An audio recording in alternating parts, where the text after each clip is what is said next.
The world's first temple was not abandoned. It was given a funeral. Around 10,000 years ago, the builders of Göbekli Tepe performed one of history's most puzzling acts. They carefully buried their own magnificent creation. This video will give you a complete understanding of why a society would entomb its greatest achievement. We will explore the startling evidence of a deliberate burial and investigate what this ritual reveals about the moment hunter-gatherers became farmers. By the end, you will see the dawn of civilization in a completely new light.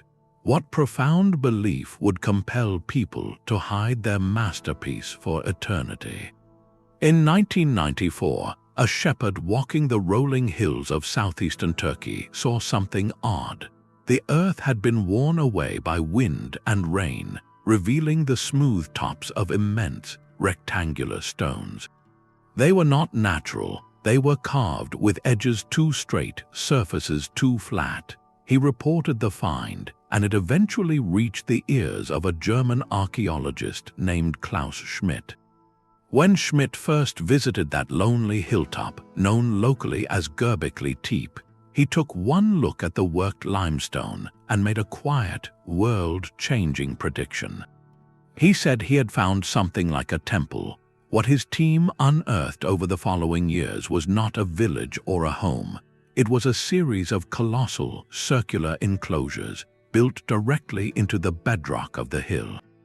Each circle was defined by a ring of massive, T-shaped limestone pillars, with two even taller pillars standing proudly at the center. Some of these monoliths weighed over 20 tons, the equivalent of several full-grown elephants. They had been quarried, shaped, transported, and erected by people using only stone tools, muscle, and ingenuity, and they were not blank, they were canvases. The surfaces were alive with a menagerie of carved creatures, foxes slinking, snakes coiling, cranes in flight, and scorpions poised to strike. The artistry was breathtaking, a frozen bestiary from a forgotten world. Then came the dating. Radiocarbon analysis of organic material from the earliest layers delivered a number that sent shockwaves through archaeology. This site was constructed around 9,600 years before the Common Era.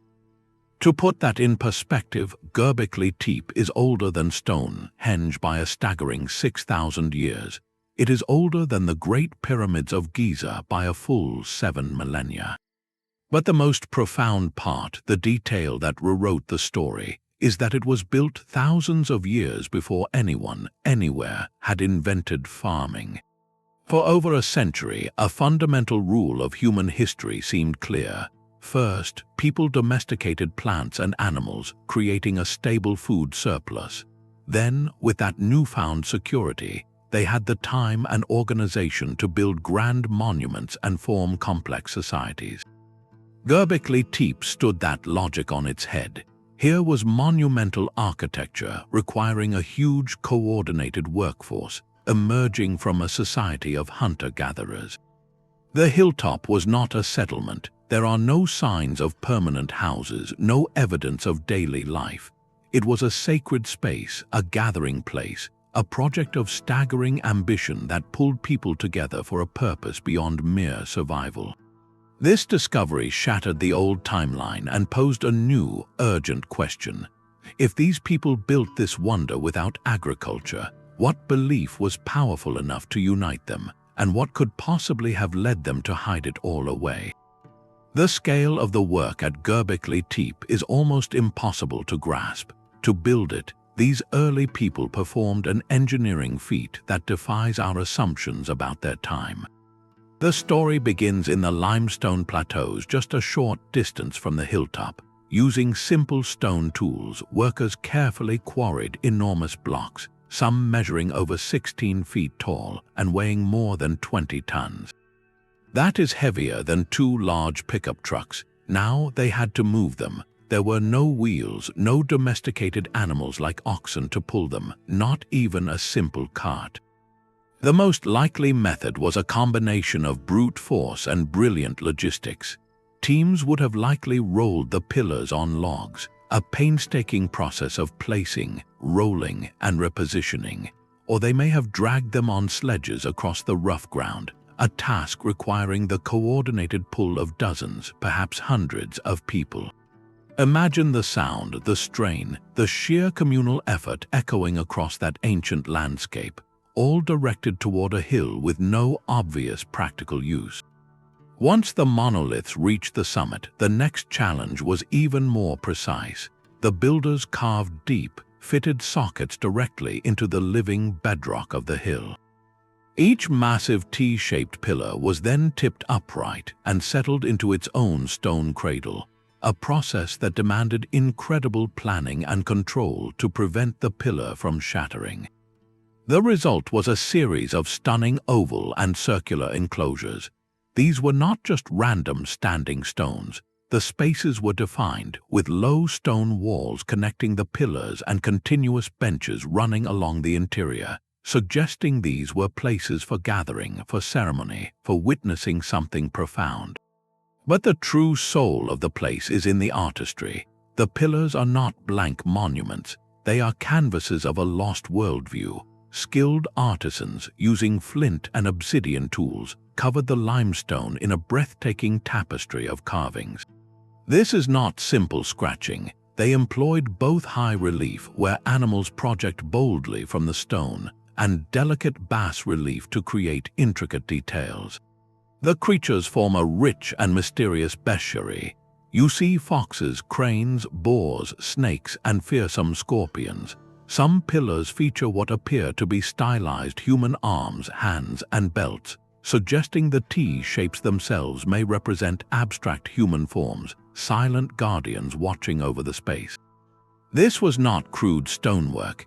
It was a coordinated, skilled, and deeply spiritual project that required a large, organized labor force drawn from across the region.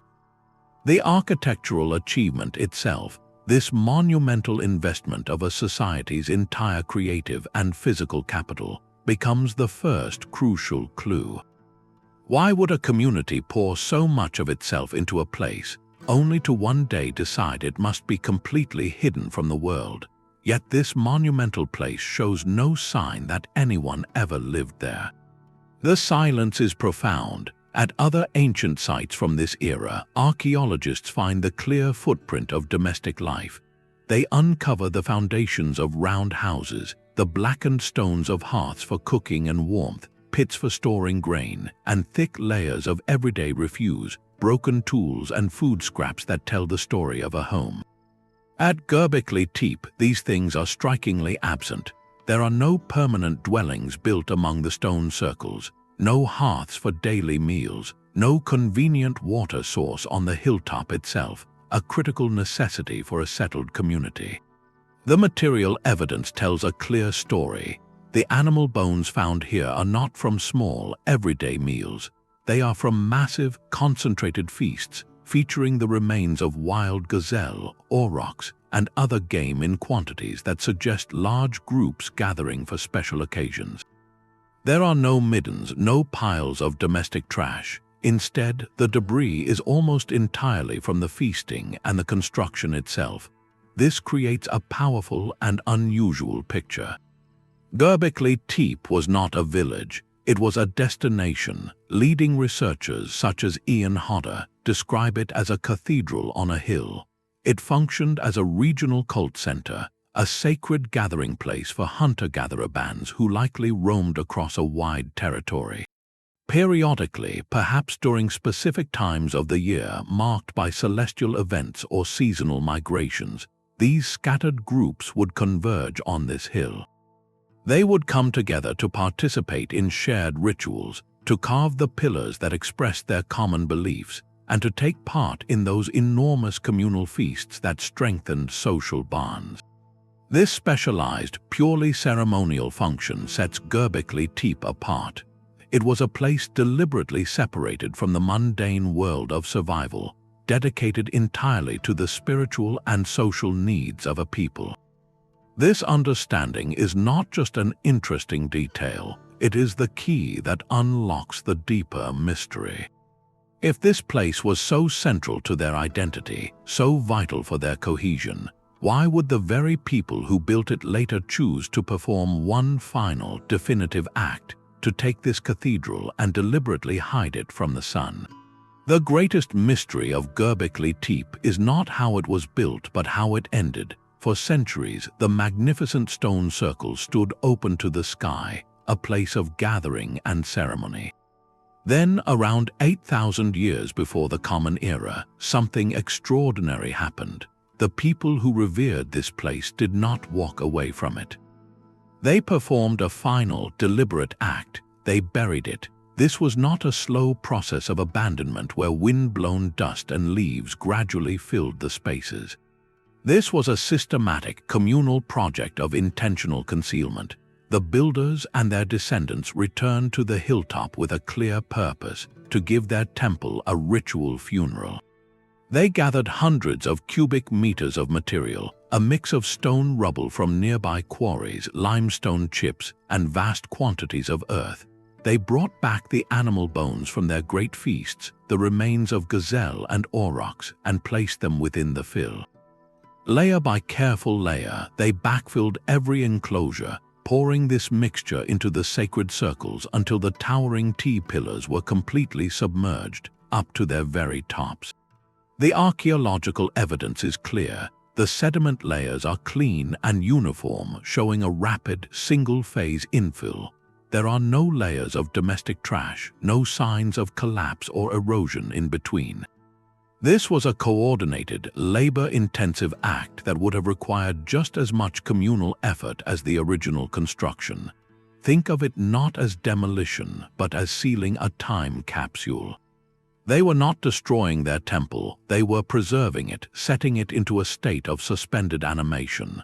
This intentional entombment is the very reason the carvings are so breathtakingly crisp today. For 12,000 years, that compacted earth and stone shielded the delicate artwork from wind, rain, and frost, acting as a perfect protective cocoon. The act itself, so deliberate and so massive, forces us to see this not as an ending born of fear, but as a planned conclusion. The burial was the final chapter in the site's sacred life cycle, a ritual as meaningful as its creation. What profound belief could turn the act of hiding your world's greatest achievement into the ultimate act of respect? This final act of burial forces us to think like the builders, to consider the world through their spiritual lens. Leading excavator Klaus Schmidt proposed a compelling theory that these monumental enclosures were never meant to be eternal in the way we think of a cathedral. Instead, each circle, perhaps dedicated to a specific animal guardian or a revered ancestor, had a predetermined ritual lifespan. Think of it not as a building, but as a living entity within their belief system. Once its sacred purpose was fulfilled, perhaps after generations of use, it required a proper and respectful decommissioning. The deliberate burial was not an act of destruction, but a ceremonial retirement. By returning these powerful carved pillars to the earth from which they came, the community may have been performing a vital duty, appeasing the spirits represented there or safely containing their potent energy.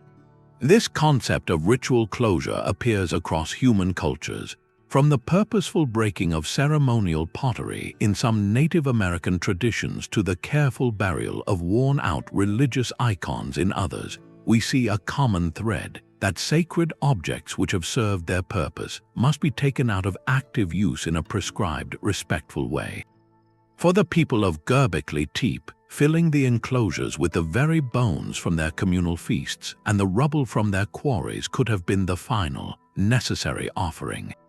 It transformed the space. The active temple, a place of noise and gathering and ceremony, became something else entirely, a silent, sealed monument. It became a direct, permanent link to their ancestors and their shared past, a hill that literally contained their history. The burial, then, was the ultimate act of preservation, not for us but for their own cosmology. It fixed their story in the landscape forever, ensuring that even in its silence, the temple's power and memory remained exactly where they intended. The world was changing around them as they built and then buried their temple. For thousands of years, the climate had been erratic, marked by dramatic swings between ice ages and warmer periods.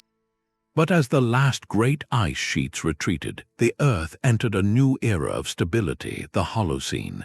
This was the dawn of our modern climate, with warmer, more predictable seasons. It was against this backdrop of a settling world that the story of Göbekli Tepe unfolds, and its final act may be directly tied to humanity's greatest revolution. One of the most compelling theories suggests that Göbekli Tepe did not just witness the dawn of agriculture, it helped cause it. Think about the logistics. To feed the hundreds of people who gathered to build and celebrate at the site, the hunter-gatherer bands needed a reliable, massive food supply. The wild herds of gazelle and aurochs were plentiful, but organizing hunts for such large, periodic feasts required incredible coordination. More importantly, it likely put immense pressure on the stands of wild wheat and barley that grew on the surrounding hills. Researchers like Klaus Schmidt and others have proposed a simple, powerful idea. The very act of sustaining these monumental ritual gatherings created the perfect conditions for experimentation. To ensure enough grain for the feasts, people may have begun to deliberately tend to wild grasses, weeding around them, protecting them, and eventually selecting the best seeds to sow. The social network forged by building the temple, the shared knowledge, and the need for predictable resources all may have nudged humanity toward cultivation. This was not a sudden decision, but a slow, unintended consequence of their spiritual ambition. Over generations, as this new relationship with plants deepened, life itself began to transform. The focus of society started a subtle, inexorable shift. The breathtaking, communal effort required to move 20-ton pillars and carve wild animals into stone began to be redirected toward a different kind of monument, the cultivated field. The daily and seasonal rhythms of sowing, tending, and harvesting demanded a new kind of attention. The old way of life, centered on the hunt and the sacred gathering at a remote hilltop, was being complemented by a new reality of settled villages and stored harvests. In this light, the burial of Göbekli Tepe takes on a profound new meaning. It may represent the ceremonial closing of one cosmic chapter and the respectful acknowledgement of another. The temple, with its towering animal spirits, was the ultimate symbol of the hunter-gatherer world, a world intimately tied to the wild and the unpredictable. As people slowly turned their primary focus toward the domestic, the tamed, and the cyclical patterns of farming, that old cosmological symbol may have needed a proper farewell. Burying it was not an act of forgetting, but one of immense respect. It was a way to honor the old gods of the wild, to lay the foundation of their former world to rest, so a new world could grow above it. The temple was retired, sealed as a sacred relic of the age that had birthed the very revolution that made it obsolete. The evidence for this social revolution is literally buried within the walls of the temple itself. When archaeologists sifted through the compacted fill that entombed the stone circles, they found not just rubble and earth, but a staggering quantity of animal remains. We are talking about the bones of hundreds, perhaps thousands of animals, primarily wild aurochs, gazelle, and wild ass. These are not the scattered leftovers of small family meals. This is the debris of epic, communal feasting on a scale almost unimaginable for a hunter-gatherer society. The numbers tell a story of extraordinary effort. To procure this much meat, hunting parties would have had to coordinate over vast territories, planning their movements with the precision of a military campaign. The butchering and preparation of the carcasses would have been a public spectacle, a demonstration of skill and abundance, and then came the feast itself. Picture the scene on that ancient hilltop, with the great stone pillars standing watch over crowds of people gathered from distant bands. The air thick with the scent of roasting meat and wood smoke, the sound of voices sharing stories and forging alliances. This was not merely about eating. This was ritualistic hospitality at its most powerful. Experts like Oliver Dietrich and Jens Nottroff, who have worked extensively at the site, describe these gatherings as the essential social glue. In a world without kings, without written contracts or formal governments, trust was the most valuable currency. By sharing in these colossal meals, individuals created reciprocal obligations. You accepted the hospitality of another group today, and in doing so, you incurred a debt that would be repaid through your labor tomorrow, perhaps by helping to quarry and move a new pillar for the temple. The feast was the contract. It transformed strangers from competing bands into partners in a sacred endeavor. It built the very social network that could then be mobilized for the back-breaking work of construction.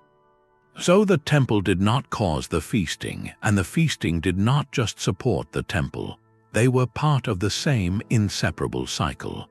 The ritual created the community capable of the work, and the work provided the purpose for the next great ritual gathering. This understanding casts the final burial in a poignant new light. It is highly likely that the act of sealing the temple was itself accompanied by one last, culminating feast. A final gathering of all the people whose identities were intertwined with that sacred place. They would have consumed a meal of historic proportions, a communal act of remembrance and closure. And then, in a powerfully symbolic gesture, they took the bones from that very feast and layered them into the fill alongside the stones and earth. The physical remains of their last act of togetherness became part of the temple's new form. They were not just burying a building, they were sealing their shared history, their social bonds, and their gratitude into the ground, creating a permanent memorial made from the proof of their unity. This layering of memory is literally built into the hill itself. As archaeologists dug deeper, they uncovered one of Göbekli Tepe's most telling secrets. It was built in multiple distinct chapters. The stratigraphy, the sequence of soil and construction layers, reveals a clear architectural succession.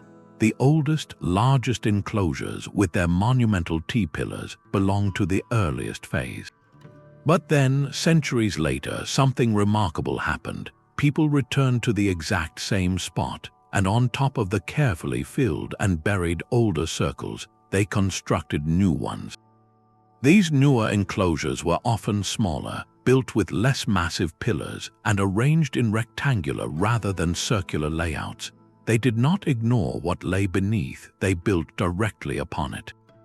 This was not a random choice of building site. It was a deliberate tradition, a physical and spiritual anchoring. Each new temple was not a replacement, but an acknowledgement. It was built upon the consecrated ground, the sacred memory of its predecessor. The older, buried circle became the literal and metaphorical foundation for the next generation's sacred space. Think of it like a family building a new home on the land of their ancestors, ensuring that every new room rests upon the stories of those who came before. The burial of the older enclosures was therefore not an act of erasure or fear. It was the essential first step in this cycle of renewal. By sealing the old temple, they preserved it perfectly, fixing its form and its power in the earth. They then used that stabilized, holy ground as a platform for their next architectural expression. This practice transforms Göbekli Tepe from a single monument into a living, evolving sacred landscape. The hill became a layered archive of belief, each stratum holding the spiritual blueprint of a different era.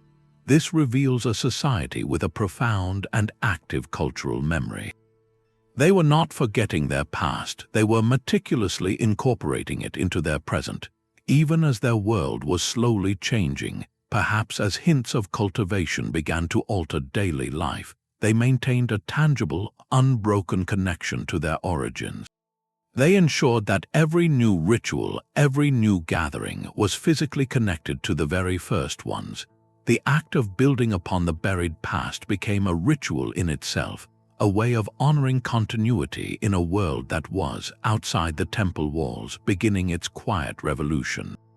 This instinct to respectfully retire a sacred space echoes across the world and throughout time. While the story of Göbekli Tepe is unique, the pattern of intentional burial is a thread woven into the fabric of human history. Consider the ancient Maya. In sites like the Temple of the Inscriptions at Palenque, archaeologists have found evidence of what they term termination rituals. Before constructing a new temple pyramid over an older one, the Maya would sometimes carefully deactivate the sacred space beneath. They might break ceremonial vessels, scatter specific materials, or seal off chambers in a prescribed manner. This was not vandalism, it was a necessary rite of passage, a way to safely conclude the spiritual potency of the old structure before beginning anew. Similarly, in ancient Egypt, the meticulous sealing of a royal tomb was the final, crucial act in a long funerary ceremony. The tomb, filled with everything needed for the journey to the afterlife, was not merely closed, it was hidden, its entrance often concealed to protect its sacred contents from disturbance. These are not direct parallels to Göbekli Tepe, as each culture expressed its beliefs in its own language of ritual, yet together they reveal a shared human impulse. Across vast distances and unrelated cultures, people have felt the need to formally manage the life cycle of sacred things. A temple, a tomb, or a carved pillar is more than a physical object. It is a vessel for belief, a container for a relationship with the divine or the ancestral world. And like any relationship, it can require a formal and respectful conclusion. This comparative view helps us see the people of Göbekli Tepe not as mysterious outliers, but as participants in a profound and universal practice. They were engaging in a deep human tradition, using ritual to navigate a fundamental challenge: how to honor the past, safely contain its power, and make space for the future. Their act of burial becomes less a bizarre mystery and more a recognizable chapter in the long story of how humanity has always sought to mark time, honor memory, and care for the sacred.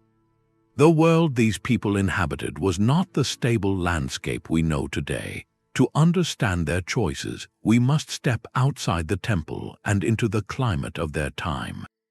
Scientific data pulled from ancient ice cores and preserved pollen records reveals a planet in dramatic transition.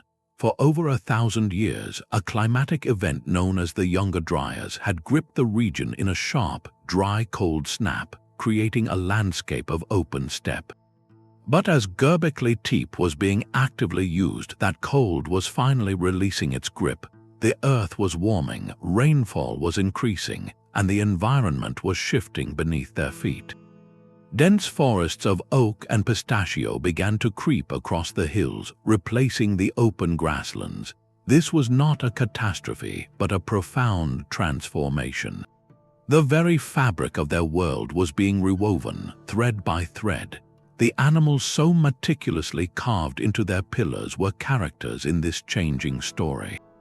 Creatures like the massive aurochs, a wild ancestor of cattle, thrived in mosaic landscapes of forest and meadow. With the climate shift, the balance of these ecosystems was in flux. The abundance and migration patterns of the game they relied upon, the very subjects of their sacred art, were likely becoming less predictable. The temple, in all its grandeur, was a monument to a relationship with the wild that was itself evolving. In this light, the decision to bury the circles takes on another layer of meaning. It may have been a grand ritual of adaptation. By carefully sealing away a temple adorned with the icons of a specific, fading ecological order, the community was performing a powerful act of cosmic housekeeping. They were respectfully retiring the old contract with the wild, as represented by the fox, the crane, and the aurochs, and making space for a new one. The burial could have been a plea, a gesture of gratitude, or a necessary ceremony to ensure balance as they began to interact with nature in a new way, through the selective tending of plants and the management of animals. It was a way to honor the spirits of the hunt that had sustained them, while acknowledging that their future path was leading them toward the field and the fold.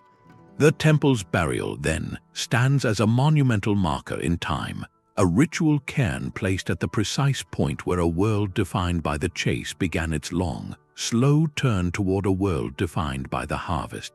Look closely at the silent, towering forms of the pillars. Their shape is not an accident of design.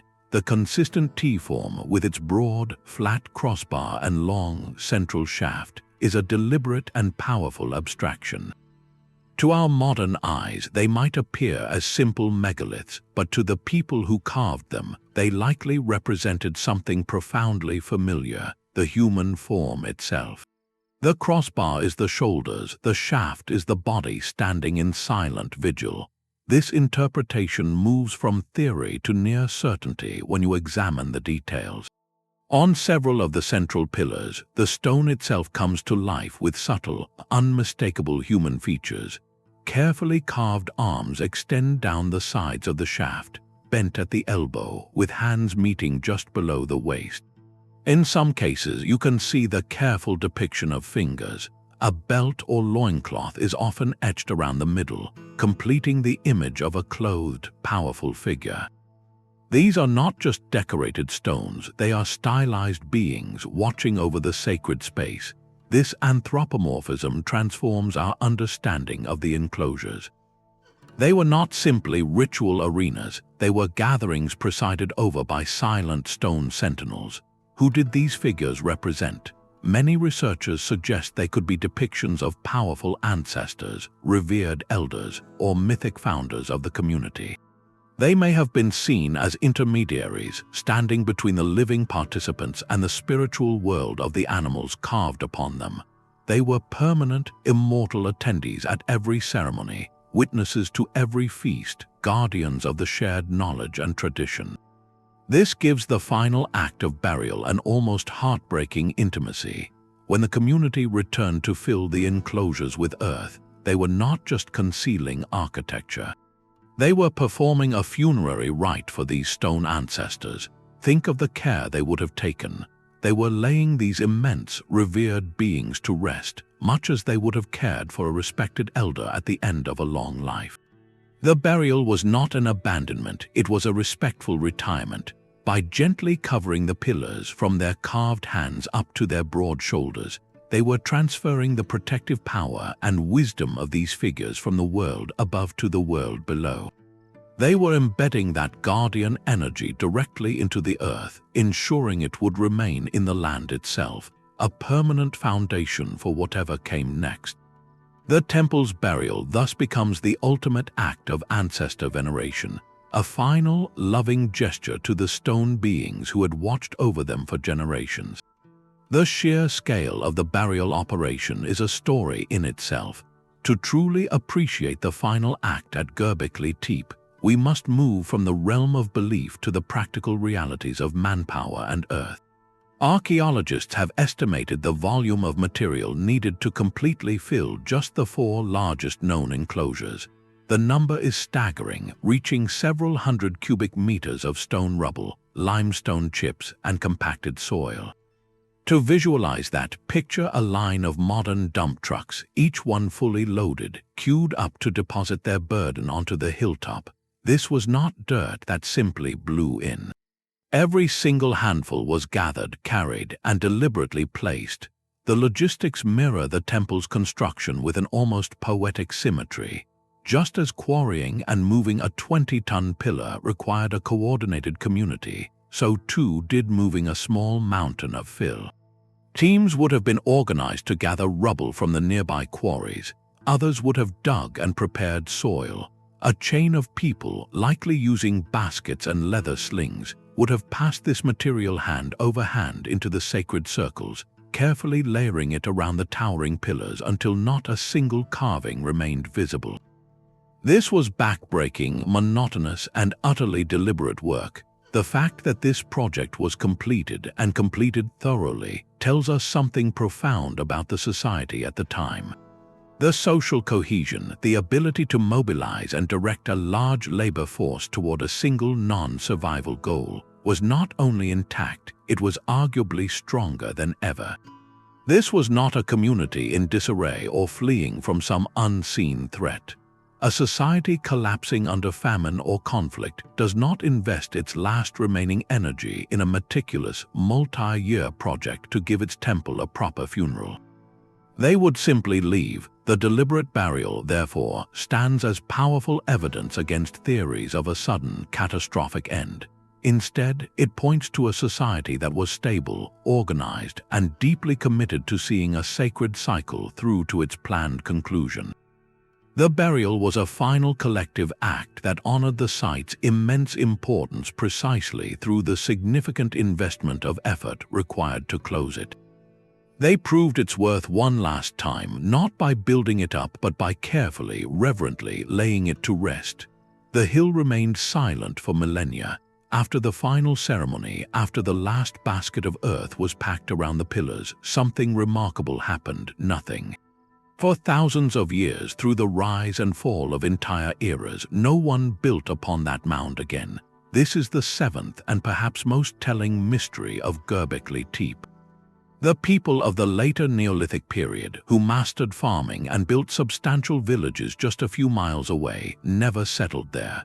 The Bronze Age cultures that followed, with their advanced metalwork and complex trade networks, left the hill untouched. They farmed the fertile plains around it. They built their own settlements, but they treated this prominent, artificial hill as if it were invisible. It became what archaeologists call a tell, a man-made mound marking a place of ancient habitation. But at Göbekli Tepe, the tell did not signal a place to live, it signaled a place to leave alone. This enduring avoidance speaks volumes. It suggests that long after the original builders and their direct descendants were gone, long after the specific meanings of the carvings may have faded into legend, the hill retained a powerful aura. It was recognized across generations and cultural shifts as a profoundly special place. Perhaps it was seen as the home of ancient spirits or the resting place of giant ancestors. Whatever the specific belief, a potent taboo or a deep-seated tradition of respect kept later peoples from disturbing it. They understood on an instinctual level that this was not a foundation for a new house or a fort. It was a completed artifact. This lasting reverence is the ultimate testament to the success of the original burial ritual. The act of sealing the temple did not erase it from memory. It fossilized its sacred status in the landscape. The burial transformed an active ritual center into a permanent, untouchable monument. It effectively retired the space from the cycle of practical use and enshrined it exclusively in the realm of memory and veneration. The mound itself became the monument, a silent, grassy pyramid containing an entire cosmology. For later peoples living in a world of fields and flocks, the hill stood as a permanent reminder of a different age, a sacred relic so successfully laid to rest that its peace was honored for 100 generations. These silent stone figures offer a bridge into the minds of their creators, a world where every action was layered with symbolic weight.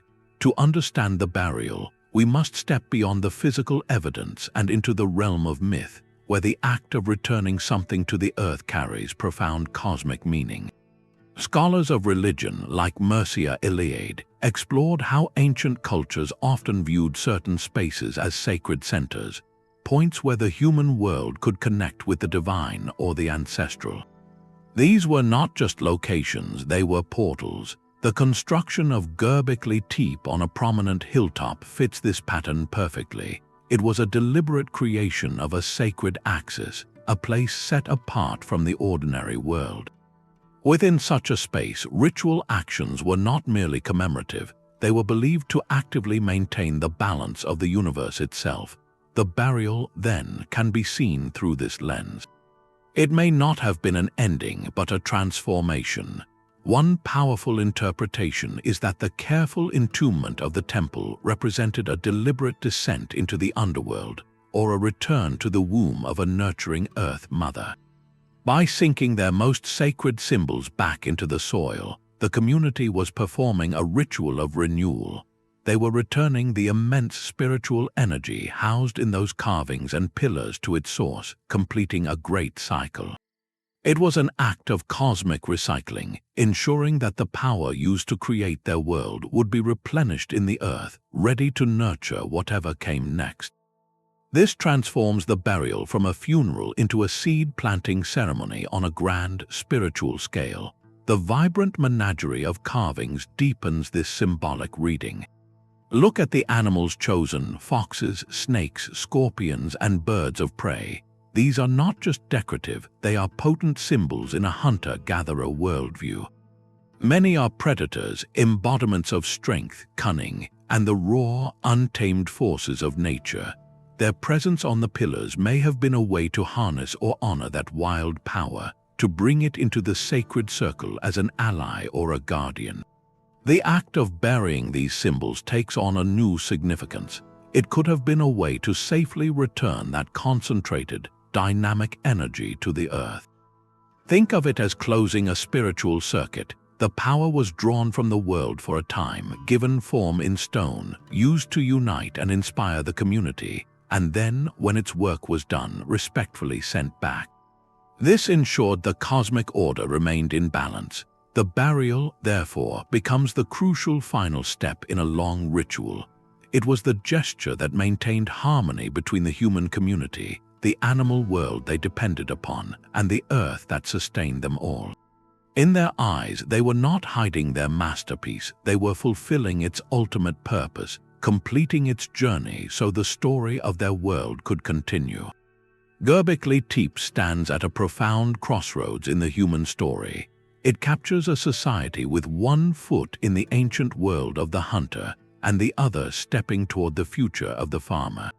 This is the eighth mystery, the site's role in the monumental transition from a mobile to a settled life. For countless generations, human survival was a story of movement, following herds, harvesting wild grains in season, and carrying your home with you. Identity was tied to the band, the family group, and the shared knowledge of migratory routes. Göbekli Tepe disrupted that pattern without replacing it. It created a fixed point in a fluid landscape. The temple became a powerful anchor, a geographical and spiritual home base for people who still lived largely on the move. It gave scattered, mobile bands a shared center of gravity, a place to return to, a project that defined them as a people beyond their individual kin groups. Their identity began to crystallize not just around who they were related to, but around this place they built together. Then, the world around them began to change. The very gatherings at the temple, with their demand for predictable feasts, likely encouraged the first steps toward cultivation. As people started to selectively sow and tend wild grasses, their relationship to the land transformed. Labor was no longer invested solely in monumental stonework for seasonal rituals. It was invested in preparing fields, protecting crops, and storing harvests. This new investment was slow, patient, and utterly place-bound. You cannot carry a field of barley with you. This shift created a quiet tension between two ways of being. The temple symbolized the old identity, rooted in collective ritual and the bounty of the wild. The emerging farmsteads represented a new identity, rooted in individual household labor and the controlled yield of the domesticated. The deliberate burial of the temple may be the key to resolving this tension. Think of it not as an ending, but as a transplantation. The community that had invested its soul in building upward now performed a ritual of planting downward. By carefully sealing their greatest communal achievement into the earth, they were symbolically transferring its power. They were taking the sacred energy that once united mobile bands and planting it like a seed in the very spot where they now lived. The temple, in its new form as a buried mound, became a permanent root. It fixed their collective memory, their shared ancestry, and their spiritual legitimacy to that specific patch of ground. The act ceremonially closed the chapter of their nomadic past while ensuring its essence nourished their sedentary future. They did not abandon their history, they embedded it. The buried temple became the foundational stone of their new agricultural identity, a constant reminder that the community which once moved together across a landscape now grew together from a single hallowed point. While the massive pillars tell the grand story, the smaller, forgotten objects scattered in the earth hold the intimate details. Archaeologists sifting through the sediment at Göbekli Tepe have found a trove of stone tools, each one a tiny key to unlocking daily life on that ancient hilltop. The collection is both revealing and curiously specific. There are thousands of flint and obsidian artifacts, meticulously crafted into sharp projectile points for hunting, delicate scrapers for preparing animal hides, and fine berrins and chisels used for the detailed work of carving the pillars themselves. The wear patterns on these tools are like forensic evidence. Microscopic analysis shows the scraping tools were used extensively on animal tissue, consistent with the massive feasting activities. The carving implements bear the distinct marks of working soft limestone, confirming they were the very instruments that gave life to the foxes and snakes on the monoliths. This toolkit paints a clear picture of the site's primary activities: hunting, butchering, feasting, and artistic creation. Noticeably absent, however, are the tools for domestic crafts. There are very few grinding stones for processing grain, no loom weights for weaving textiles, and a lack of the heavy axes typically used for clearing land or cutting timber for houses. This pattern powerfully reinforces the site's singular purpose. People did not live and work here day to day. They came equipped for specific ceremonial tasks. They arrived with their hunting gear and their carving kits, performed their rituals and their communal labor, and then departed. The tools left behind are not the debris of a home, but the specialized equipment for a sacred event, dropped or deliberately placed during the final gatherings. Among these practical items, however, are rarer, more enigmatic finds. Small, portable stone sculptures have been unearthed, depicting the same animal themes as the pillars. A beautifully carved limestone fox, a miniature boar, a haunting human head. There are also small, flat stone plaques, some with simple geometric patterns. These objects feel different from construction tools. They are personal, perhaps talismanic.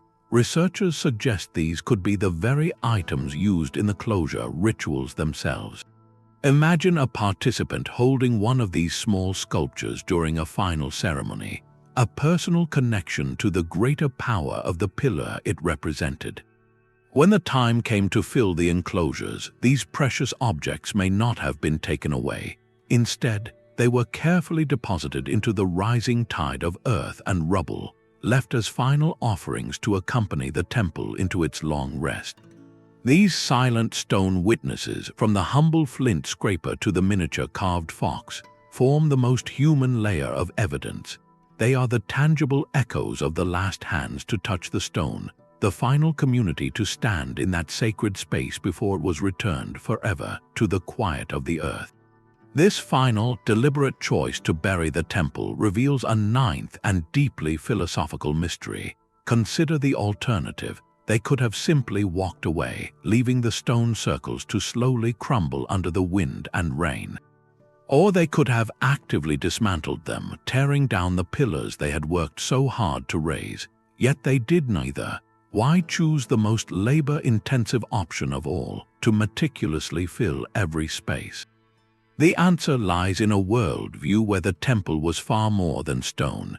Dismantling those colossal pillars would have been a task of immense difficulty, requiring as much coordinated effort as their construction. But the reason goes far beyond practicality. For a society that saw spiritual power in the carved fox and the watchful stone guardian, the act of destruction would have been unthinkable. To break apart these sacred forms would not have been mere demolition. It would have been a violent, potentially catastrophic act, like shattering a vessel holding immense energy. It risked releasing or angering the very forces the community had spent generations respectfully honoring. Burial, in stark contrast, was an act of profound care. It was not an ending but a transition into a different state of being. By returning the temple to the earth, they placed it into the safest custody imaginable. The earth was not a grave but a guardian. It was the ultimate protector, a nurturing element that would hold the temple's power intact, preserving its sanctity forever. This choice reflects a breathtaking perspective. The builders did not see their masterpiece as a disposable tool, used up and discarded. They saw it as a living entity, a participant in their community with its own spirit and life cycle. Just as they would care for an elder, they provided it with a respectful and safe retirement. The earth's gentle embrace was the final, necessary ritual, ensuring that the sacred conversation between the people and the powers they revered could continue, not in the open air, but in the quiet, eternal memory of the land itself. Göbekli Tepe did not just rewrite a timeline, it rewrote an entire theory of history.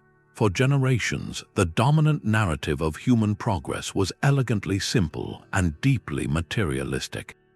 First came the Neolithic Revolution, where people domesticated plants and animals, securing a stable food surplus. Only then, with basic needs met, could societies afford the luxury of complex organization, social hierarchies, and grand monuments. Civilization, in this view, was built on a foundation of grain and livestock. Göbekli Tepe shattered that sequence. Here was monumental architecture of breathtaking scale and sophistication, erected by hunter-gatherers millennia before the first wheat field was sown. This single site forced archaeologists to confront a radical new possibility. Perhaps it was not economics that drove social complexity, but something far more intangible. Perhaps it was belief. This idea became known as the Cathedral hypothesis. Just as medieval European communities came together to build vast cathedrals that took generations to complete, the hunter-gatherers of the ancient Near East may have been united and organized by a shared, powerful spirituality. The temple came first, the need to build it, to gather for its rituals, to feed the workers, and to maintain its traditions could have been the very engine that pulled society toward greater cooperation and innovation. In this light, the temple was not a product of an already complex society. It was the catalyst that created complexity. This paradigm shift is profound. It moves ideology from the sidelines to the center stage of history. It suggests that what people believe, what they gather to celebrate and to fear, can be as powerful a force for change as climate or food supply.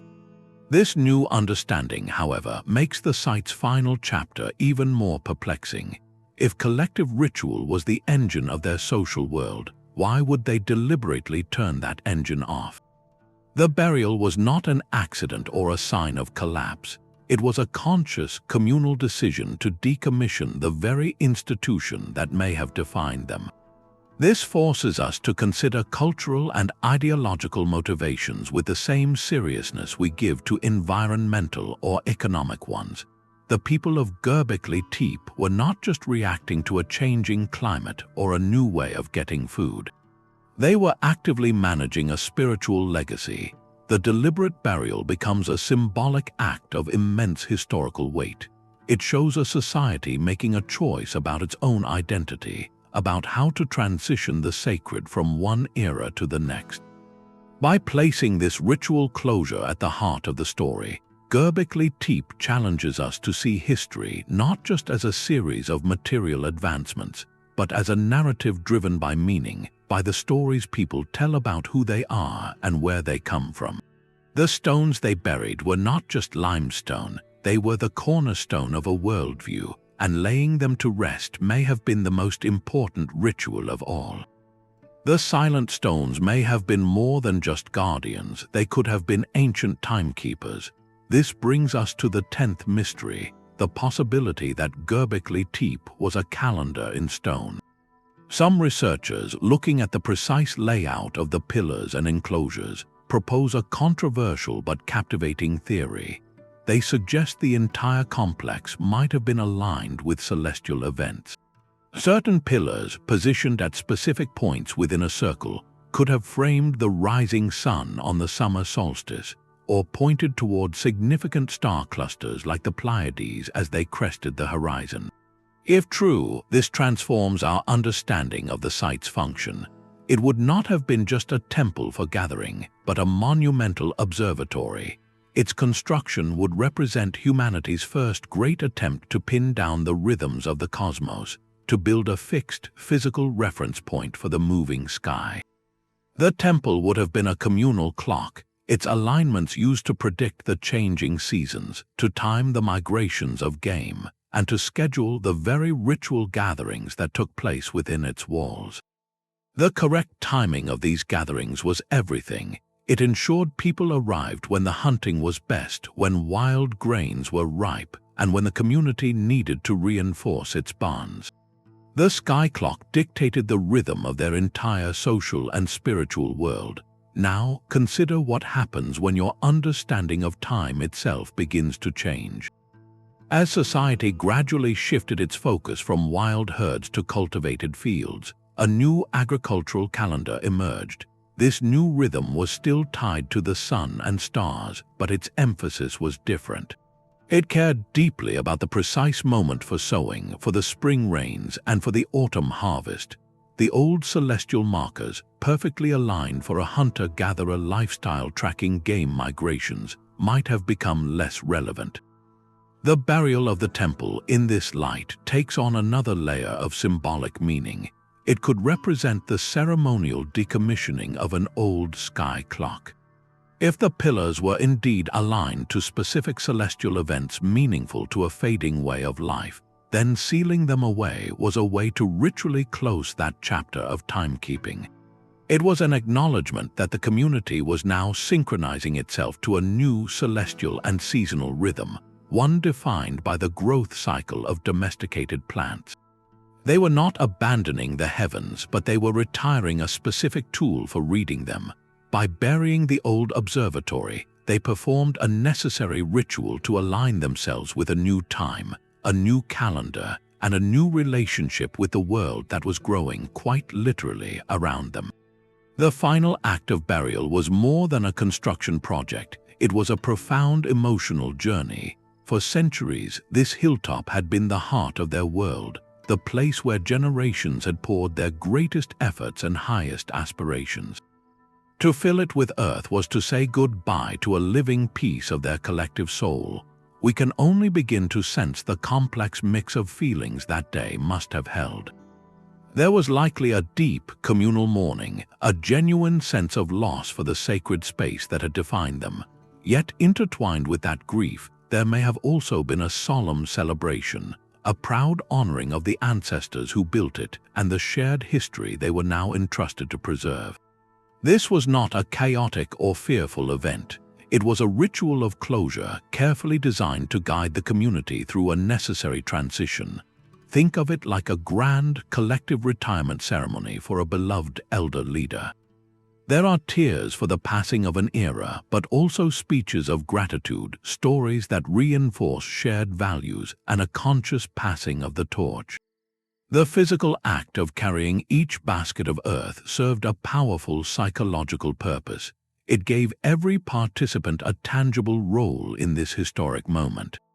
Through their labor, they were not just witnesses to change, they were active authors of it. This shared effort helped transform a potentially destabilizing event, the end of their temple's active life, into a unifying achievement. It allowed people to process the change together, to physically feel the weight of the past as they laid it respectfully to rest. In doing so, they drew a clear, ceremonial line between what was and what would be. The buried temple became a permanent anchor for memory, a fixed point in their story that everyone had helped create. This ritual genius provided emotional safety. It gave people permission to let go of an old world because they had participated in giving it a proper, honorable farewell. They could then turn toward the uncertain future of fields and villages, not with a sense of abandonment, but with a sense of continuity, carrying the sealed essence of their past within the very ground they now cultivated. The story of Göbekli Tepe's discovery is now a race against time. For 12,000 years, the Earth provided perfect preservation, a silent guardian that kept the crisp edges of every carved fox and snake intact. The moment those stones were exposed to modern air, a new clock started ticking. Today's archaeologists face a profound responsibility to study this irreplaceable site while protecting it from the very world that uncovered it. Their tools are a blend of space-age technology and meticulous old-school care. Before a single new stone is turned, teams use drones to capture thousands of overlapping high-resolution photographs.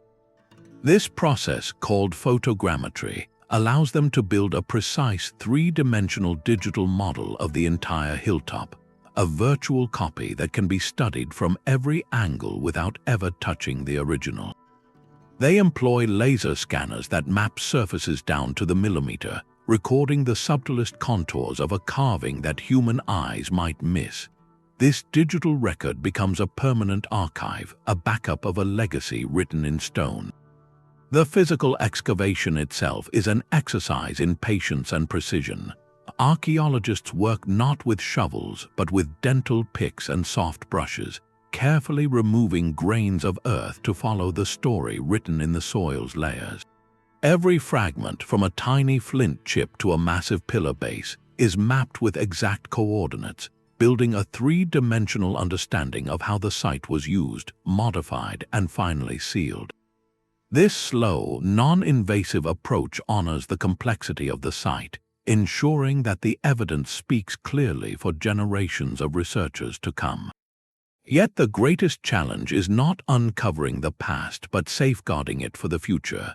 The soft limestone that allowed ancient artists to carve so beautifully is vulnerable to its new environment.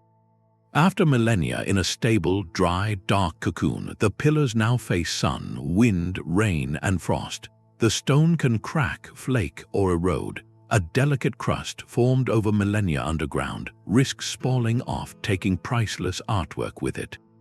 This creates a poignant and urgent parallel. The original builders performed a massive ritual to protect the temple's power by returning it to the earth. Modern stewards must now perform a continuous, scientific ritual to protect it from exposure.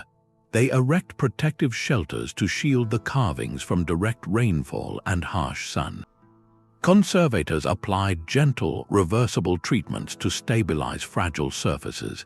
Every decision is weighed, balancing the human need to see and learn with the absolute imperative to preserve.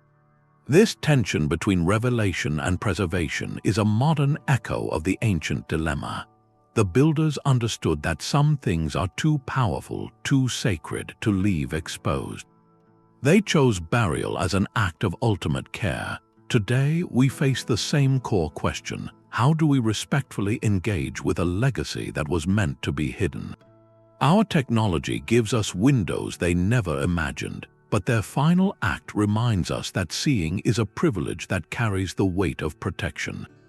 Each scan, each sheltered enclosure, is part of a new covenant with the past, ensuring that the silent conversation between those stones and the sky does not end with our curiosity. The 11th mystery of Göbekli Tepe is not what we know, but what we can never truly recover. For all our technology and theories, the most intimate human moments are gone forever. We can see the final act, the deliberate burial, but the ceremony that surrounded it remains a silent film. What words were spoken as the first basket of earth was poured? Were there processions with people chanting or carrying symbolic objects in a final circuit around the pillars? Did they share stories of the ancestors depicted in stone, ensuring their names would not be forgotten even as their forms were hidden? These are the textures of belief, the sounds and emotions that animated the ritual, and they have evaporated into the quiet of 12 millennia. This gap in our knowledge is not a failure of archaeology, but a defining feature of the site's power. It reminds us that we are reconstructing a skeleton while the flesh and spirit of the event are beyond our reach. This humility is essential. It keeps the mystery alive and prevents us from becoming too certain in our interpretations. The silence itself is a part of the story, a space where our imagination must respectfully meet the hard edges of evidence. Yet within that silence, new scientific voices are beginning to whisper. Current research is moving beyond the monumental stones to the microscopic world. Soil micromorphology allows scientists to examine thin, polished slices of the fill material under high-powered microscopes. They are looking for the invisible story, the traces of plant matter, the direction of water flow, or the microscopic layers of ash that could reveal whether the fill was dumped in one continuous event or in staged ritual episodes. Each tiny lens of soil is a time capsule, holding environmental snapshots from the very day of the burial. Meanwhile, genetic studies on the vast collections of animal bones are opening another window. By analyzing ancient DNA, researchers can now determine the sex, age, and even the seasonal patterns of the animals consumed. This data can reveal if the final feast was a singular, massive event using animals from a wide region, or a series of smaller gatherings over a longer period. It can tell us if they were hunting prime adults or a broader demographic, offering clues about the social and logistical nature of that last gathering. These techniques are not providing grand, sweeping answers. Instead, they are adding fine, intricate brushstrokes to the picture, deepening the resolution of a story we only saw in broad outlines before. And beneath the ground, the greatest question of all persists. Are the four main enclosures we have uncovered the entire story, or merely the latest chapter? Geophysical surveys suggest there could be at least 15 more monumental structures still buried across the 22-acre site, and some may be older than anything yet seen. Each potential circle is a promise, a sealed envelope containing another chapter of this foundational human narrative. The ongoing excavation is therefore not a project of closure, but of continuous opening. Every season, every carefully brushed away layer is part of an active, living dialogue with the past. The mystery of Göbekli Tepe is not being solved, it is being deepened and enriched. The story is not finished, and with each new finding, we are reminded that the most profound conversations are often the ones that never truly end. The true legacy of Göbekli Tepe is not locked in its stones, but in the questions it asks of us. This place transcends its location on a map in Turkey to touch something universal in the human spirit. At its core, the story here is about our timeless need to make meaning visible. Long before cities or kings, people felt a powerful urge to gather, to create something larger than themselves, and to leave a mark that said, "We were here, and this is what we believed." The monumental art, the staggering effort, speaks to a drive that is not about survival, but about significance. It is the same impulse that would later raise cathedrals, carve statues, and launch probes into the void. We are a species that builds to understand our place in the cosmos. The gathering itself is equally profound. This was not a project ordered by a ruler, but a voluntary convergence. People came together across distances, drawn by a shared purpose that gave their community a deeper identity. That act of communal creation, of working toward a sacred goal, is a foundational human experience, one that builds the trust and cooperation any society needs to thrive. But perhaps the most resonant part of the story is the ending. The deliberate burial is a masterclass in how cultures navigate profound change. It shows a society that did not erase its past, but ritualized its transition. They honored what had come before by giving it a dignified and purposeful conclusion, thereby making space for a new chapter.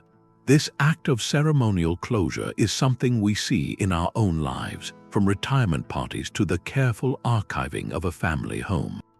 It is how we process endings and ensure continuity. Göbekli Tepe challenges us to look at our own world with new eyes. What are the monuments we are building today, not just in stone, but in ideas and institutions? What do they say about what we value, and more importantly, how will we choose to care for them when their time has passed? Will we dismantle them in conflict, abandon them to decay, or might we find a way to honor their purpose and lay them to rest with intention? This ancient hilltop is far more than an archaeological wonder. It is a mirror. In its carved animals and buried pillars, we see a reflection of our own deepest impulses to create, to belong, and to respectfully shepherd our collective story from one era to the next. It is, in every sense, a foundational chapter in the long story of human consciousness itself.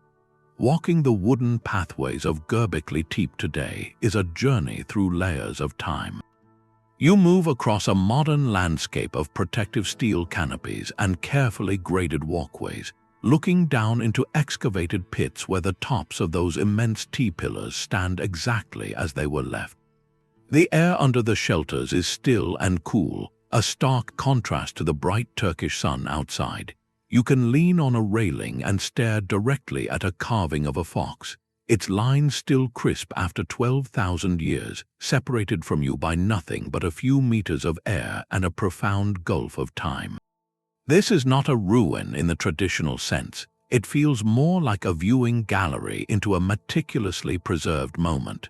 The modern infrastructure, with its boardwalks and shelters, is a deliberate act of humility. It says we are here to observe, not to intrude. We are guests in a space that was sealed with intention. This careful presentation is a direct response to the ancient builders' own act. They preserved the site by returning it to the earth.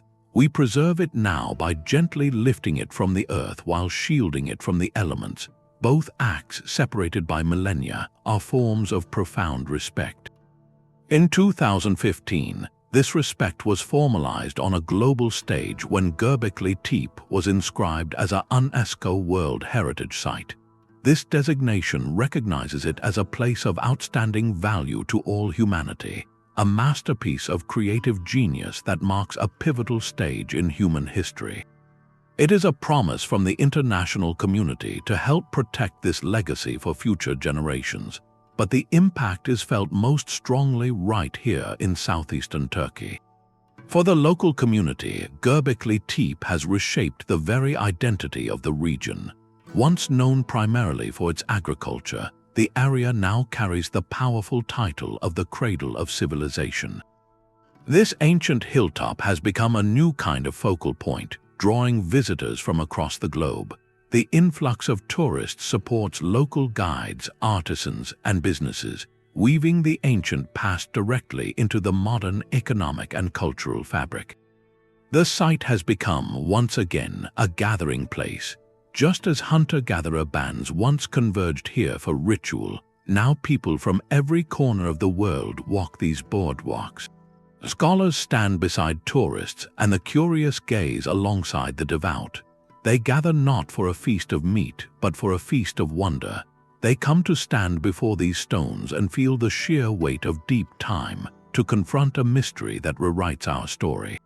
In this way, the essential purpose of the place endures. For 12,000 years, it has served as a magnet for human attention, a stage for our deepest questions about who we are and where we come from. The modern pilgrimage of buses and cameras is simply the latest chapter in its long life. The careful stewardship we exercise today, with its climate-controlled shelters and digital archives, is our own ritual. It is how we, as a global community, honor the final wish of its builders. They buried their temple to keep it safe for eternity.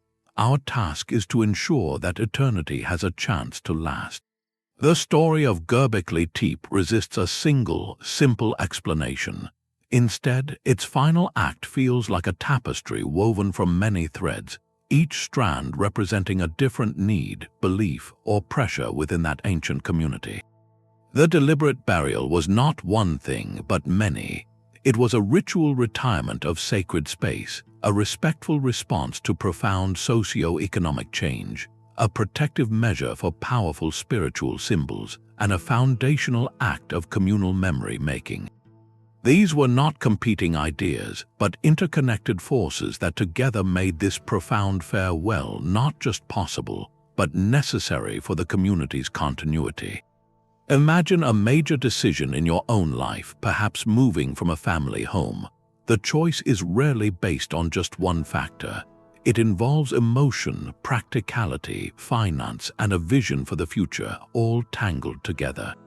For the people of the hilltop, the ideological need to properly close a sacred cycle was inseparable from the practical reality of a world shifting toward agriculture. The social imperative to preserve unity was intertwined with the spiritual duty to safeguard the potent energy within the carved pillars. Burying the temple served all these purposes at once.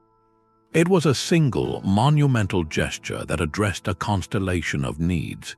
This synthesis reveals a deeper truth about archaeology itself. The discipline rarely hands us a single, neat answer on a plaque. Instead, it offers us fragments, patterns, and possibilities.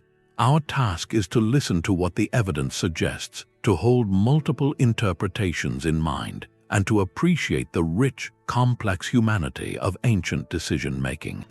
The people who sealed those circles were not following a simple script. They were navigating a pivotal moment in human history, using ritual as their compass. They honored the wild world that had sustained them, even as they took the first steps toward domesticating it. They preserved the symbols of their old identity while laying the physical and spiritual groundwork for a new one. In doing so, they performed an act of breathtaking cultural intelligence. They understood that for a story to continue, some chapters must be lovingly and deliberately closed. The buried temple became the seed from which their future could grow, a permanent root for a community branching into an unknown world. This is the lasting power of their choice. It shows us that endings, when approached with intention and respect, are not merely conclusions. They are the quiet, necessary soil from which all new beginnings must rise. That final, deliberate act of burial across the ancient hilltop is a silent conversation across 12,000 years. It asks us something urgent about our own time. We live in an era of relentless acceleration, where new technologies and ideas are celebrated, adopted, and then discarded at a breathtaking pace. Our monuments are often digital, our communities virtual, and our attention spans fleeting. In this context, the choice made at Göbekli Tepe feels almost alien. Why would a society pour generations of labor into a sacred space, only to spend even more labor carefully putting it away? This was not an act of waste, but of profound investment in meaning itself. It suggests that how you end something can be as important as how you begin it. They understood that a true legacy is not just what you build, but how you care for it when its active purpose is fulfilled. So what does this ancient wisdom whisper to us now? In our personal lives, how do we mark our own major transitions? When we leave a family home, change a career path, or conclude a significant chapter of our lives, do we simply rush forward, or do we find ways to pause, to reflect, to honor what that time meant? We might hold a gathering, create a photo album, or share stories, all small rituals that acknowledge an ending and allow us to carry its essence forward with intention. On a societal level, the question grows even larger. Our culture builds incredible things, but we rarely design their retirement. We construct towering cityscapes, vast digital networks, and sprawling institutions. Yet we seldom plan for their respectful conclusion.